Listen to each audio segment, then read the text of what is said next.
It's Evan Rosen. Evan, the floor is yours. Good morning, everybody. My name is Evan Rosen. I'm the operations manager at the Hudson Valley Transportation Management Center, and I work for WSP.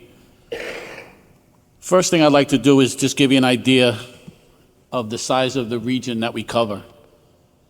So we cover over 7 counties. We have over 80 stakeholders.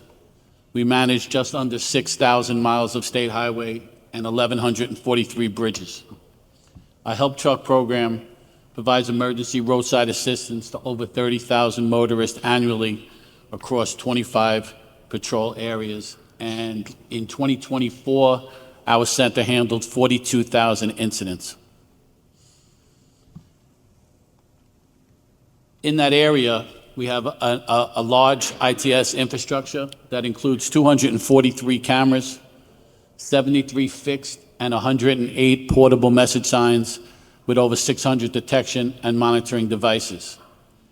And right now, we use cameras, Google Maps traffic data, police scanners, and New York State Police CAD system to detect incidents. In the TMC world, we have a saying that says, you're only as good as the information you receive. And even with that vast ITS infrastructure, complete visibility is nearly impossible with thousands of miles to monitor. And response time depends on timely detection. That's why we feel that the future of incident detection is crowdsourcing and AI-powered automatic incident detection, data-driven analytics for predictive responses. The future of incident detection also relies on ATMS, which is an advanced traffic management system, but having it as a unified platform integrating all data sources, so the operator doesn't have to go back and forth between 5 or 6 open windows. Automatic alerts and response plans, and operators, that's where they can focus on decision-making, not data gathering. By embracing innovation and automation, we can enhance roadway safety, improve response times, and create a more seamless experience for both motorists and first responders. Thank you. Thank you, Evan. That was very short, and you made up the time for everybody else. So thank you. We appreciate that. Next, John Fagan. The floor is yours. Thanks, Bill.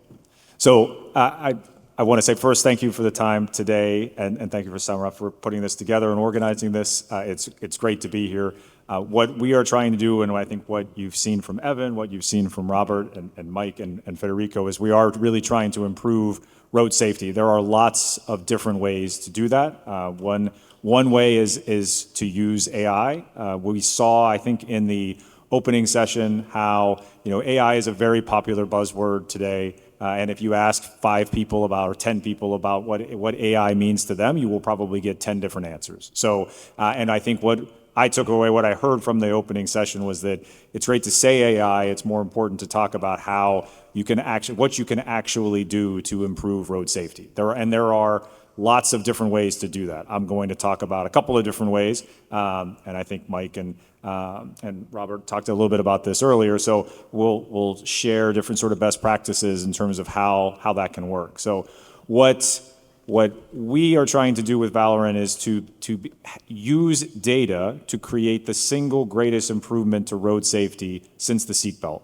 That sounds very profound, but I think when you think about it from a data perspective, it's the data that already exists on the roadways today. It's the data that's already being collected. It's how do you utilize that and capture that data and use and respond with that data in a meaningful way.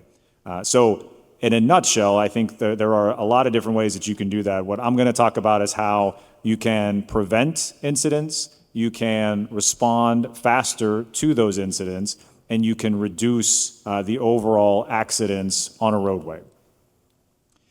So the nice thing about society, or kind of where we are, and I've been in the industry now for almost 20 years, and where the good thing is that we have enormous amounts of data, which we probably didn't have 20 years ago, or not as much. That's the good news. The bad news is we have a lot of data. How do we use that data, right? So this is an example from one operations center where they can get, on a daily basis, millions of vehicle counts, 50 million, multi-million objects being detected, lots of different data points, social media mentions, weather alerts, phone calls, any number of traffic-related events. How do you sift through all of that data when you have anywhere from 3 to 5 to maybe 7 people, if you're lucky, in a traffic management center to be able to respond to all of those events? That's a challenge, right? There's just no way that you can sift through that data in a meaningful format. That's where AI can come in. You can use AI to connect the dots to do that. So if you think about a roadway, this is just one example. I'm not going to spend a tremendous amount of time, but there are lots of different risk factors that are associated on a roadway, right? There's, you've got shoulders, no shoulders, like where Evan manages roads in the TMC in Hudson Valley, where they have no shoulder, right? So it is if an accident occurs or a vehicle stops on that roadway, that will significantly impact traffic. There's just no way of getting around it. It will block the lane. You have curvature of the lane, you've got weather, all kinds of different potential for challenges on a roadway. How do you scope those out so that you can meaningfully respond to those? This is one example that we saw from a data collection perspective, where this is over about a 3-month period. That particular TMC saw about 850,000 alerts over a 3-month period. That worked out to a little over 10,000 alerts per day, which resulted in about a 0.3% accuracy. So what that means is, for every 300 events that this TMC saw, only one of those was actionable. So, right, like when we drive, if we think about it, like when I came here, got here on Friday, and I was driving around, rented a car, I got all kinds of alerts from Waze and from Google Maps. Most of those are not particularly actionable, right? But you have to sift through all of that data, right? Those are the challenges that you face. I think Mike or Robert mentioned earlier, right? They were getting 6,000 alerts. I think it was about 6,000 alerts from Waze, right? That's a lot of alerts that you can get through, and some of them are good, some of them not as good. How do you filter through that challenge? How do you make it meaningful for you? How we do that, or what you can use AI to do, is first you can deduplicate those events. So I will tell you, when you talk about presentations, the first thing that they do is say, don't make the slides too complex, don't make them too confusing. I will tell you up front, this is a very confusing slide, so I'm going to try to break it down. I've tried to make it a little bit less confusing. So the first thing you can do is you can deduplicate events. So if you think of a traffic management center, and I'll show you some videos here in a second, where you will get multiple alerts that is for the exact same thing, right? So if you're using cameras and machine vision, you might get an alert for a stopped vehicle from multiple sources. You might get it, and you might see, if you think of like a pileup of an accident, right? You can see a 30-car pileup, right? That's potentially 30 different stopped vehicles, but it's the exact same incident, right? But if you're in a TMC, you might have to respond or look at each one of those 30. Every second in an accident matters. I was at a conference 2 weeks ago in North Carolina where Kristen White spoke. She was formerly with Federal Highway Administration. She's now with Google. She talked about how for every fatal accident that's out there, I think it's 42% of every fatal accident, the people that have perished have been alive for at least 5 minutes after the accident has occurred.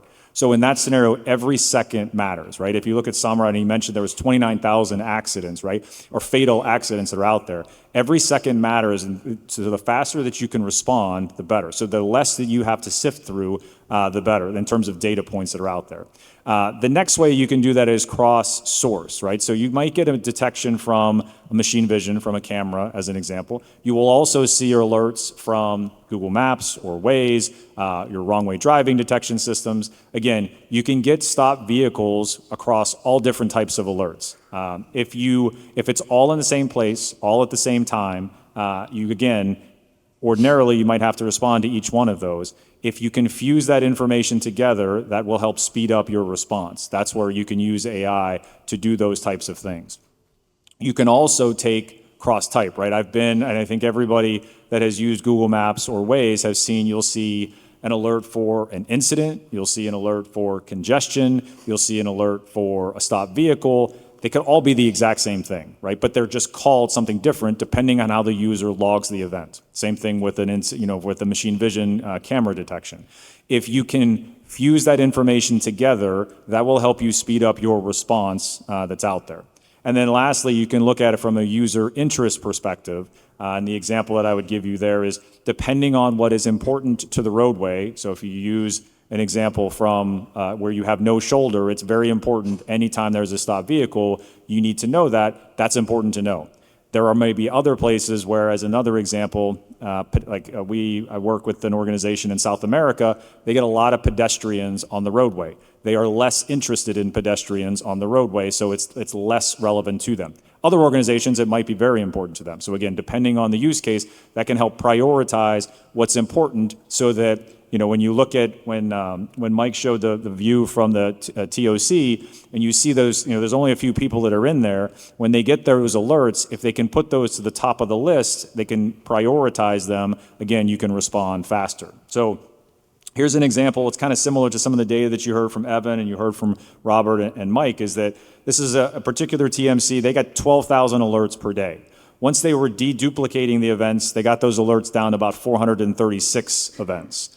And then once they cross-sourced those, they fused that information together, they got the alerts down to 235. And then finally, based on priority, they were able to get them down to about 30 actionable alerts per day. So again, you go from 12,000 alerts that a TMC might have to sift through down to 30.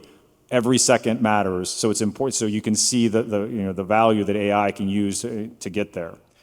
This is an example. This is actually in Hudson Valley in New York.